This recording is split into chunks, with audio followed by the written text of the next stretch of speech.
풍화를 듣고 나니까 어떤 생각이 드셨나요?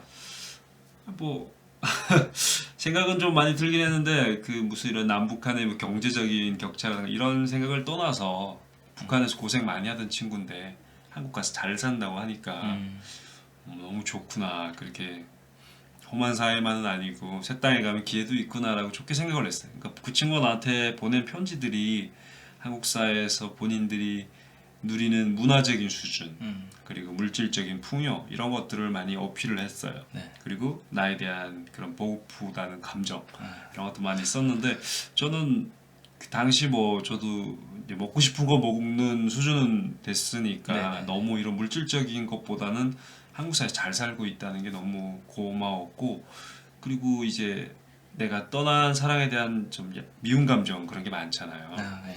네, 첫사랑 했는데 차인 거잖아요. 그래서 그렇죠, 그렇죠. 네, 그렇죠. 그게 좀 너무 서운했는데 아직도 좋아하는 마음이 크고 그래서 막 좀 뿌듯하고 충만했죠.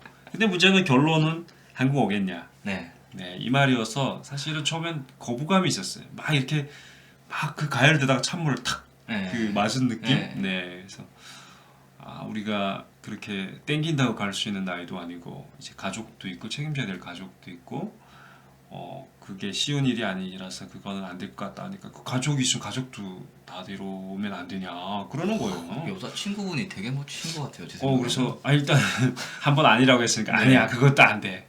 우리 엄마는 나이가 많은데 늘 그런 얘기를 하거든요. 네. 그 평양 쪽에 가서 사실자고 했던 적이 있는데 네.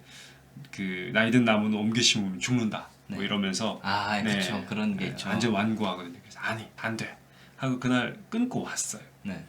근데 이게 정말 너무 강력한 유혹이거든요. 네. 그렇죠. 한국에서 오라는 게 유혹이긴 정말 큰 유혹이에요. 그래서 제 인생에서 저는 모험적인 삶을 안 사는 사람이거든요. 많이 삶을 이렇게 컨트롤한다고 생각을 하고 사는데 한국 쪽에서 이제 누가 오라고 하지. 유혹하긴 하는데 어쨌든 갈 용기는 없고 그래서 여동생한테 슬쩍 얘기를 했어요. 이렇게 연락을 해서 가서 보니까 그 친구가 한국에 있는데 자꾸 오라고 한다.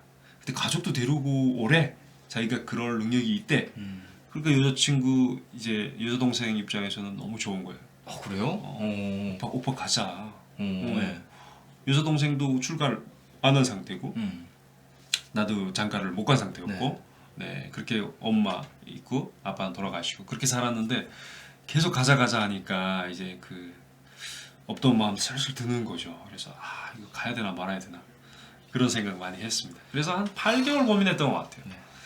8개월 고민하고 어느 날 아침 이제 꿈을 꾸는데 이제 꿈을 꾸다가 이제 딱 깼는데 꿈에서 내가 그 여자친구를 만났고 그 한국의 거리를 걷는 거예요. 네. 꿈에서 이제 개꿈이라고 하죠. 그런데 꿈에서 느끼는 감정이 너무 행복한 거예요. 네.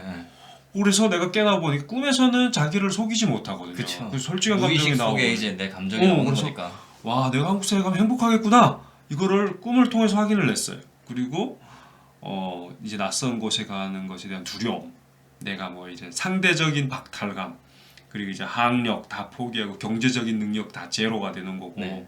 근데 잘 사는 사회에 가면 우리가 문명 국가로 가면 그 가난한 시골에서 짐 좀 보따리 챙겨가는 게 무슨 도움이 됩니까? 그렇죠. 네. 없죠. 그래서 경제적인 이런 박탈감 그런 거 다 감수하고 네 한번 가보자. 이미 북한의 삶은 이젠 오케이 다 알아봤어.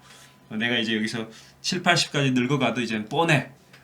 그러니까 이제 나한테 그래도 운 좋게 내세라는 게 찾아온 거나 같은 맥락이야라고 생각을 하고 이제 개운한 마음으로 탈북 결심을 하고 떠나게 됐습니다. 이게 들어보니까 확실히 이제 나이도 제가 탈북 당시보다 있으셨고 그리고 공부도 많이 하셔가지고 그런지 모르겠는데 확실히 생각이 좀 깨 계셨네요. 공부를 많이 하면 사실 결심하기 더 어렵습니다. 네. 저 같은 경우는 그렇게까지 깊이는 생각 안 했고 네. 그냥 다만 뭐 사실 뭐 경제고 뭐 자본주의가 어떻게 적응하지 생각도 없었고 어디 가든 그냥 난 살 거야라는 생각밖에 없었고 다만 다시 못 돌아가겠다. 네. 그럼 나 한 번 가면 다시 못 돌아가겠구나. 잡히면 반에서 되는구나.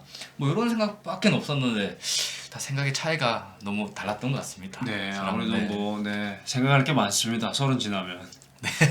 만약에 이제 대한민국에 사시는 분들이 이제 이민이라든가 이런 걸 갈 때 엄청 고민 많이 하잖아요. 그러겠죠. 예. 한국 땅에 마음 먹으면 돌아올 수 있는 상황임에도 불구하고 고민한단 말이죠. 그렇죠. 네, 그리고 이민국이 뭐 이렇게 한국과 경제적인 갭이 크지 않음에도 불구하고 고민 많이 하시는데 이제 다른 곳에서 삶을 다시 설계한다는 거는 너무나도 힘든 일이고 게다가 우리는 목숨을 담보로 와야 되는 거죠. 그렇죠. 예. 네, 정말 쉽지 않은 결정이었고 네. 네, 잘 풀려서 저는 너무나도 감사하게 저도 생각하고 정말 있습니다. 다행으로 생각하고 있습니다. 네. 네. 정말 다행이죠. 아니었으면 저희가 못 만났겠죠. 네. 네.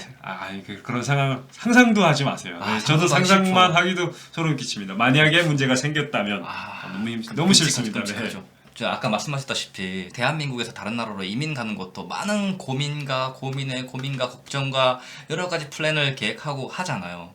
근데 체제도 다르고 아예 솔직히 뭐 알아봤자 저희가 얼마나 알겠습니까? 한국에 대해서. 그러니까 어렴풋이 알고 있는 어떻게 보면 미지의 세계에 나가기까지 정말 많은 고민과 고심을 하셨을 거 아니에요.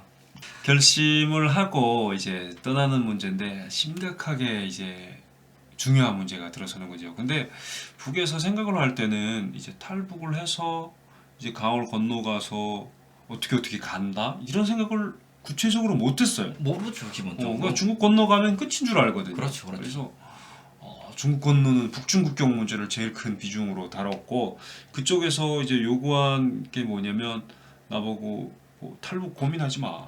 그냥 여기서 돈 다 줄 테니까 그냥 여자친구가? 집 앞에 이제 차가 오면 그냥 그거 타고 와.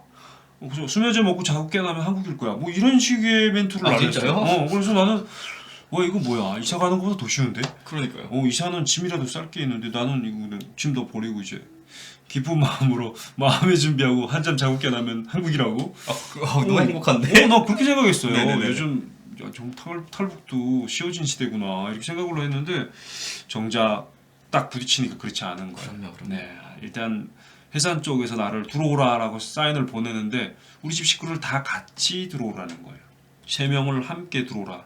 그래야지 이제 중국 국경 넘길 수 있다. 그렇죠. 근데 이제 몸값을 지불할 때 1인당 얼마씩 지불하거든요. 네. 제가 알기로는 북중국경 넘기는 게 비용이 제일 많이 드는데 우리 돈으로 한 500만 드는 걸로 알고 있어요. 네. 북한 돈으로. 아니요, 여기 한국 돈으로? 네, 네. 거기가 제일 많이 드는 거예요. 그렇죠. 네, 제가 올 때까지 그 가격이 2천만 시대였거든요. 사람 하나 넘기는 게 2천만 네네. 원이에요. 근데 이제 500만이면 한 사람 넘기는 값이 500만인데 3명을 이렇게 묶어서 움직이면 그 사람들이 비용을 절감하는 거예요. 네, 묶어가지고. 네. 그래서 이제 패키지로 묶어서 보내고 싶은 건데 네네네. 내 입장에서는 리스크가 너무 큰 거예요. 우리가 3명이 다 같이 깜빵에 들어가는 경우 네. 밖에서 뭐 어떻게 해볼 도리가 없잖아요. 그렇죠. 그래서 이건 절대 아니다. 만약에 내가 가다가 잡히면 엄마나 동생이 날 좀 도와주고 그렇죠. 북한에 좀 여력이 되니까 네네네. 만약에 내가 무사히 넘어가면 내가 거기서 돈을 어떻게 만들어서라도 너의 오는 데려오고. 거를 내가 좀 도와줄 것이다라고 생각해서 우리가 따로 떠났어요. 네. 내가 혼자 가니까 안 건네주겠다는 거예요. 혼자 왔다고 비용이 안 맞는다고. 그 브로커들이. 네, 그래서 거기서 못 건너고 왔다 갔다 하고 아니 어디 머물 때는 있었나요? 어디로 가셨나요? 해산으로 해산 가서 남호강 건너셨겠구나. 브로커가 해산에 있는 사람이니까 나 해산에 가면 전화 연락이 돼야 되는데 혼자 왔다가 그 전화를 안 받는 거예요. 전화 끊어버리고. 네. 그래서 자기 연락할 때까지 기다리라고 해서 막연하게 거기서 집을 잡고 빈둥빈둥거리면서 며칠 기다리다 보니까 마음이 얼마나 불안합니까? 그렇죠. 예. 연락이 없어서 정내는 다시 가버렸죠. 청진으로. 네. 네. 그러다가 또 열흘 지나니까 또 왜 갔냐 뭐 이러면 내일 당장 건널 수 있는데 뭐 이런 식의 멘트를 날리는 거예요. 그래서 너무 답답했고 그렇게 왔다 갔다 하면서 한 달을 날렸어요. 네. 그러고 2019년 11월에 이제 연락이 닿아서 그 접선자를 보내줘요. 네. 네, 어디 가면 어떤 사람이 오는데 그랑 만나서 건너라. 해산해서 네. 다 같이. 그래도 포기는 안 하셨네요. 저 혼자니까 이미 결심을 내리면 계속 그때는 혼자서 트라이 혼자서 하셨던 지금 거예요? 말씀드렸잖아요. 네. 같이는 절대 못 간다고. 네네네. 그래서 그날에 아직도 생각이 나는데 이제 눈이 살짝 오는 날이었고 제가 이제